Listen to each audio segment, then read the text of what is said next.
Engagement. Rudra college आया तो देखा आरोही कॉलेज आई हुई थी। उसे देख रुद्र जल्दी से उसकी तरफ बढ़ने लगा तो ये देख आरोही सोनम ने का हाथ पकड़ और जल्दी से अपना रास्ता बदल लिया। उसे रुद्र का पर बहुत गुस्सा आ रहा था। वादा करके वो कल आया ही नहीं, इसलिए उसने सुबह उसका कॉल ही पिक नहीं किया। इधर आरोही को इस तरह से बिहेवियर करते देख रुद्र हैरान हो गया और जल्दी से भागकर आरोही के पास गया और उसने जाते हुए आरोही का हाथ पकड़ लिया। आरोही ने अपना हाथ छुड़ाने की कोशिश करते हुए कहा, मेरा क्लास का टाइम हो गया है। रुद्र ने आरोही की बात इग्नोर कर सोनम का इशारा किया तो वो आरोही का हाथ छोड़कर आगे चली गई। ये देख आरोही चिल्लाती हुई सोनम से, तुम मेरी दोस्त होना भूल गई। मुझे सोनम ने हंसते हुए कहा, मैं आइडियोग्राफी में तुम्हारा वेट कर रही हूँ। ये मानते हुए तो वहां से पाई तो अभी तो कलेक्शन बंद है क्योंकि कॉलेज फेक चल रहा था। वह रुद्र ने इस सब बातों पर ध्यान नहीं दिया। वो आरोही को अपने साथ खींच गार्डन में लेकर और गया और उसने आरोही से कहा, तुम ये सब 5 मिनट बात करना चाहती। इस पर आरोही ने झट से कहा, तुम्हें नहीं करना, आप झूठी हो। रुद्र ने आरोही की बात सुन थोड़े गुस्से में उसका हाथ मजबूत से पकड़ते हुए कहा, लिसन, मेरे पास ज्यादा टाइम नहीं था, इसलिए ये नखरे अभी दिखाने की जरूरत नहीं। ये कहते हुए वो आरोही को अपने साथ ले जाने लगा। आरोही उसके इस तरह देख बिहेवियर को देख एक बार फिर हैरान थी। ना जाने ये वो खुद को क्या समझता है। आरोही ने उस पर बिगड़ती हुई पूछा, आप खुद को क्या समझते हो? हर वक्त आपकी मर्जी नहीं चलेगी। मुझे नहीं जाना आपके साथ। रुद्र आरोही को इग्नोर करते हुए उस पार्किंग में ले आया जहां पर उसकी कार पार्क थी। आरोही ने कार को देखते हुए कहा, मैं कहीं नहीं जाऊंगी। वैसे भी 2 दिन में कॉलेज नहीं आई। रुद्र ने बड़ा करते हुए आरोही के ओठों पर अपना हाथ उंगली रखते हुए कहा, चुप कितनी बोलती हो, कहीं नहीं लेकर जा रहा हूँ। आरोही उसके पकड़ते पर शांत हो गई और अब चुप खड़ी हो गई तो रुद्र ने कार से एक पैकेट निकाल आरोही को थमाते हुए कहा, शाम को रेडी रहना, मैं लेने आऊंगा और यही बहाना। रुद्र की बात सुन आरोही ने मुंह फेरते हुए कहा, मैं नहीं पहनूंगी और ना ही मुझे कहीं जाना है। रुद्र ने आरोही की बात सुन उसे घूर कर देखा। इधर उधर देख उसने आरोही को अपने करीब खींच लिया और कार से सटाते हुए पूछा, क्या कहा तुमने? रुद्र को इतने नजदीक देख और उसकी आंख में गुस्सा देख आरोही थोड़ा घबरा गई, पर फिर उसने धीरे से कहा, मैं नहीं पहनूंगी और आपकी कोई बात भी नहीं मानूंगी। बहुत बदतमीज है आप, किस तरह से मुझसे बात करते हैं। जब किस चाहिए होता है तो प्यार से बात करते हैं, वरना हमेशा हमेशा गुस्से में बात करते हैं न। आरोही की बात सुन रुद्र ने उसका हाथ और नजदीक होते हुए पूछा, अच्छा ऐसा है क्यों? आरोही ने हाँ में सिर हिलाया। वह कहा, आप हमेशा मुझ पर रौब झाड़ते इसलिए।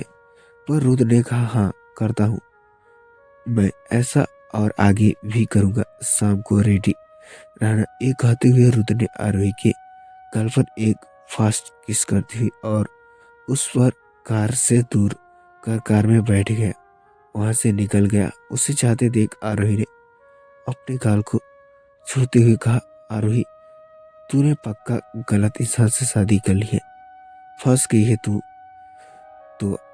ओह बॉयफ्रेंड वो अभी भी अपनी जगह पर खड़ी हुई थी कि तभी उसे अपने पीछे से किसी लड़की की आवाज़ सुनाई दी।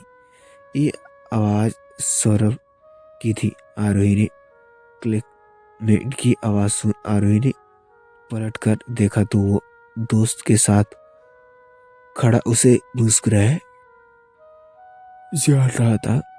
आरोही उसे देख जल्दी से वहां से जाने दी हुई थी कि सोभ्या ने अचानक से उसके सामने आकर खड़ा उसका, अरे अरे अरे, कभी हमें भी मौका दो, हम भी लाइन में खड़े हैं। आरोही उसके ऐसे करने पर पीछे हट गई तो सोभ्या ने आगे बढ़कर कहा, आज समझ आया कि तूने मुझसे क्यों कहा, क्योंकि तू अपने से उम्र से बड़े लड़कों से इंटरेस्ट है।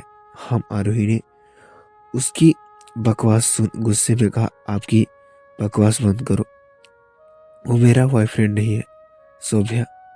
सौरभ उनकी बात सुन कर हंस दिया तो उसने साथ खड़े लड़के भी आरोही पर हंस दिए। सौरभ ने पूछा, अच्छा तो फिर कौन है? आरोही ने इधर उधर देख जल्दी से उसे दूर ढकेलते वहां से भागते हुए कहा, तुम्हें बताना जरूरी नहीं समझती।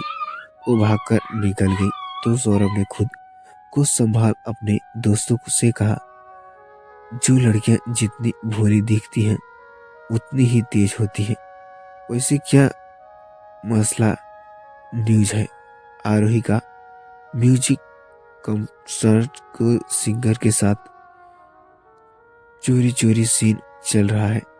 ये कहते हुए वे हंस तो उसका साथ वाले दोस्त ने उसके पूछा, तू क्या सोच रहा है सौरभ? सौरभ ने एक सातिर मुस्कान के साथ यही कि मैंने को पिंजर में कैद कैसे किया जाए, इस वजह से शर्त हार रहा था, बदला लेना है बनता है। चलो कुछ दाढ़ प्लीज करते हैं, मजा आएगा। कसम से तुम जब खुश हो जा। आगे उसकी बात सुन वो सब भी मुस्कुरा दिए।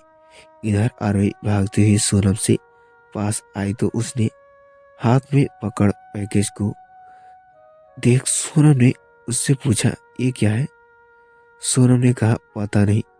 बाई सोनम ने आरोही के कंधे पर हाथ रखते हुए छूकर पूछा, रुद्र ने दिया? उसे मुस्कुराते हुए देखा। आरोही ने पूछा, हाँ तो इसने शर्माने वाली बात क्या है?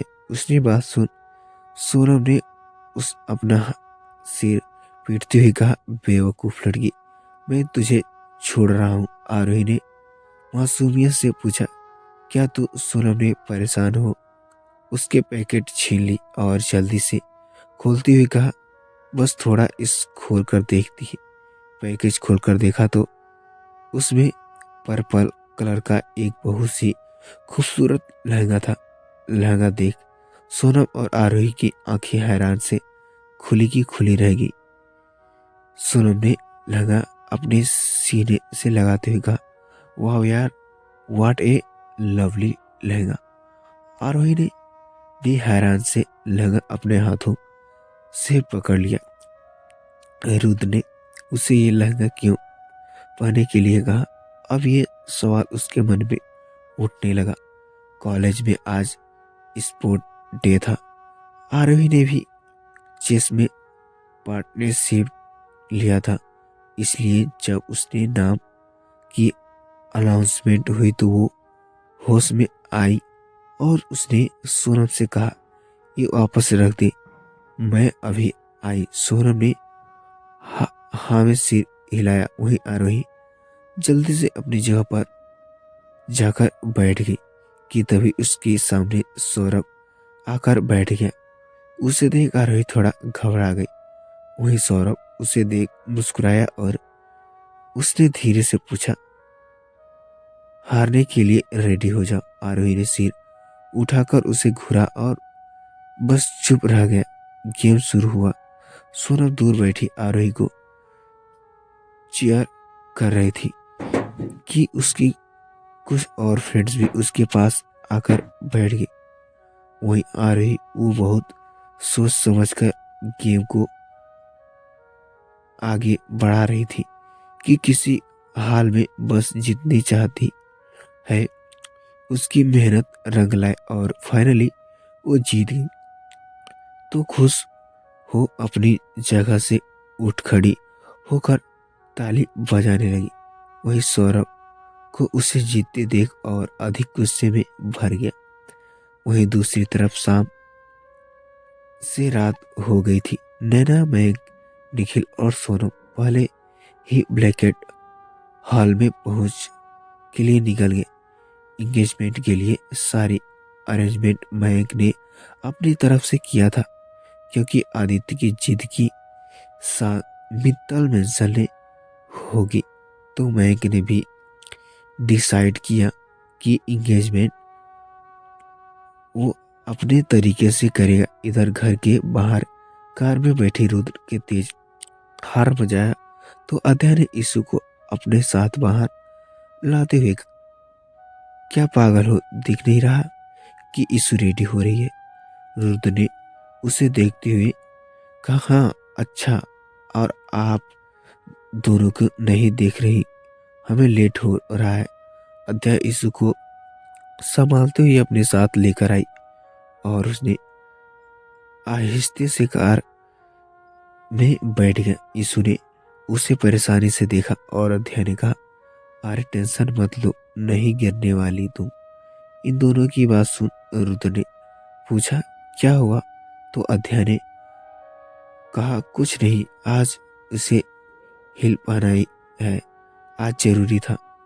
कहा चुकी की वजह और कहते हैं मेंटल दोनों के साथ अच्छे से नहीं लगते, इसलिए वो क्या है ना, उनकी हाइट भी छोटी मां पर गई है।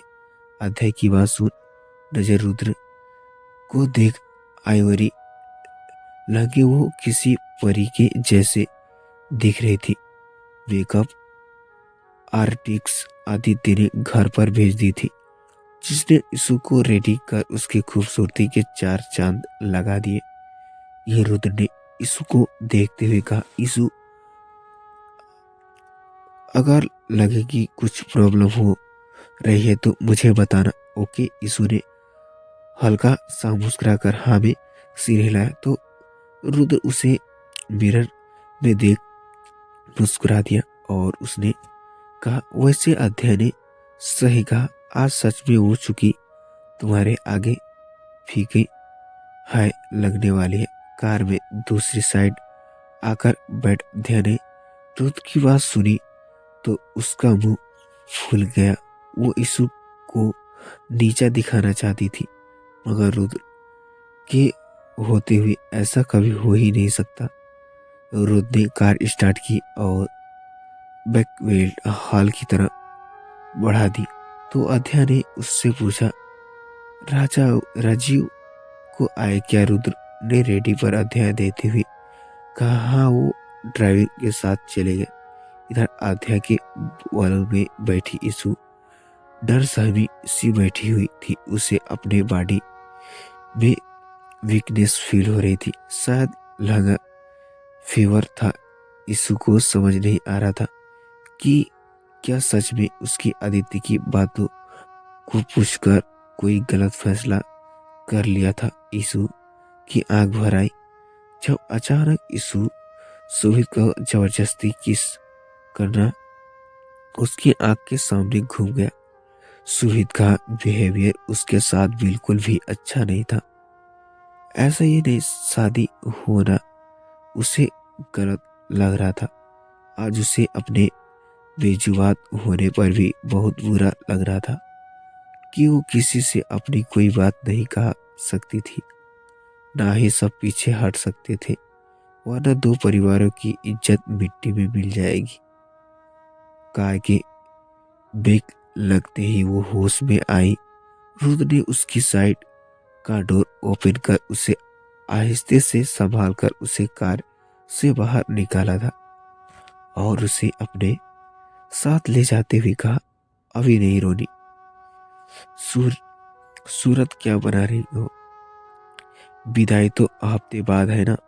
उसकी बात सुन यीशु हल्का सा मुस्कुरा दी और उसने आंखें दिखाते हुए रुद्र से हंसते हुए कहा, क्या सच कह रहे हो? ऐसा लग रहा है जैसे तुम्हें हम घर से मारते हुए यहाँ तक लेकर आए हो। थोड़ा मुस्कुरा दो वरना फोटोज अच्छे नहीं आएंगे। यीशु अब उसकी बात सुन खुल गई। मुस्कुराई की तभी रुद्र का फोन बजने लगा। रुद्र ने अध्ययन के साथ अब यीशु को अंदर भेज अपना फोन पर आते कॉल को पिक करते हुए कहा, हाँ बोलो तो। उधर ने सक्षम ने कहा, भाई भाभी आने वाले से मना कर रही हूँ। रुद्र चिढ़ते हुए कहा, क्या बात करना, वरना मेरी सक्षम के पास खड़ी आरोही को फोन पकड़ाया तो। आरोही ने रुद्र से कहा, आप आगे वाले ना मुझे लेने। रुद्र ने आरोही की आवाज सुनते ही कहा, बेबी मैं नहीं आ पाए, समझा करो। मेरी बहन की एंगेजमेंट है इसलिए सक्षम को भेजा है। तुम उसके साथ आ जाओ, मैं यहाँ तुम्हारा वेट कर रहा हूँ। आरोही ने रुद्र की बात सुन तो हैरानी से पूछा, क्या आप मुझे अपनी बहन की एंगेजमेंट मिलाने को कह रहे हो? वहां में आए तो आप अपने घर वालों को क्या बोलोगे? रुद्र ने आरोही की बात सुन जल्दी से कहा, वो मैं देख लूंगा, तुम जल्दी आओ। आरोही ने हाँ कहा और बस कॉल एंड कर दिया। कुछ सोच वो सक्षम के साथ उसके कार में जाकर बैठी। आज वो बस जल्दी से अपनी माँ से मिलकर वापस लौट आई थी क्योंकि उसे रेडी होना था। वहीं आज फिर वो स्टूडियो नहीं जा पाई थी और अब वो श्योर थी कि उसका हाथ से ये जॉब भी जाने वाली थी। इधर आदित्य भी अपने फैमिली के साथ आ चुका था। आदित्य मित्तल के बेटी की एंगेजमेंट थी तो मीडिया का आना तय था। बड़े बड़े रेसे सेलिब्रिटीज एंगेजमेंट पार्टी में शामिल हुए थे। सुहित अपने फ्रेंड मार्क और अभी के साथ खड़ा हुए यीशु के आने का इंतजार कर रहा था। उसके दिल में क्या था ये कोई भी उसके चेहरे को देखकर बता नहीं सकता था। सुहित का इंतजार खत्म हुआ और उसकी होने वाली बीवी उसके सामने से चलकर उसके पास आ रही थी तो उसे देख अभी ने कहा, ओके ओ गॉड ये यीशु है, ये बहुत ब्यूटीफुल हो गई है। अभी ने मुंह से यीशु की तारीफ सुन सुहित ने कोल्ड एक्सप्रेशन के साथ कहा, रियली मुझे तो पता ही नहीं था। उसकी चिढ़ देख और उसकी शक्ल देख अभी ने हल्का सा मुस्कुराते हुए कहा, नहीं मेरा मतलब था कि। सुहित ने इधर उधर देखते हुए कहा, जस्ट शो योर माउथ। इतना कहते हुए अब सुहित का ध्यान मार्क पर गया तो वो अभी यीशु को आंख फाड़ते हुए देख रहा था। ये देख सुहित को अब गुस्सा आने लगा। उसने गुस्से में यीशु को घूर कर देखा। वो अब धीरे से चलकर उसके करीब आ चुकी थी। बैकग्राउंड में बजता फास्ट म्यूजिक माहौल को खुश सुना बना रहा था। सुहित उसके तो दिल में जैसे आग लगी हुई थी। यीशु उसके पास आकर खड़ी हुई तो सुहित ने एक बार फिर मार को घूर कर देखा और फिर धीरे से उसका कान में फुसफुसाते हुए कहा, अब अगर तुम्हारी आंख इस तरह घूमी तो मैं तुम्हें बाहर खींच लूंगी। सुहित की बात सुन मार्क ने उसे देखते हुए पूछा, वाट? सुमित ने हाँ में सिर हिलाते हुए कहा, हाँ जाओ जाकर खाना वाना खाओ, यहाँ तुम्हारी कोई काम नहीं। पार उसकी बात सुन अभी को देखने लगा तो अभी ने उसे अपना हाथ ले जाते हुए कहा, आओ तुम्हें अपने स्कूल फ्रेंड से मिलवाता हूँ। इधर बगल में खड़ी यीशु ने एक नजर सुहित को देखा। उसके चेहरे पर कोई मुस्कुराहट नहीं थी, पर फिर भी वो बहुत अट्रैक्टिव दिख रहा था। एकदम किनलू की उसने यीशु के मैच की ही आवेरी कलर की शेरवानी पहनी हुई थी। वहीं पास खड़ी यीशु की वजह से सुहित की दिल की धड़कनें बढ़ गई थी। वो कितनी खूबसूरत लग रही थी ये उसे बताना चाहता था, लेकिन उसके ऐसे कोई कोशिश नहीं की। दूर खड़े दोस्त से मिल रहे आदित्य पर उसकी नजर गई तो देखा कि आज वो बहुत खुश था।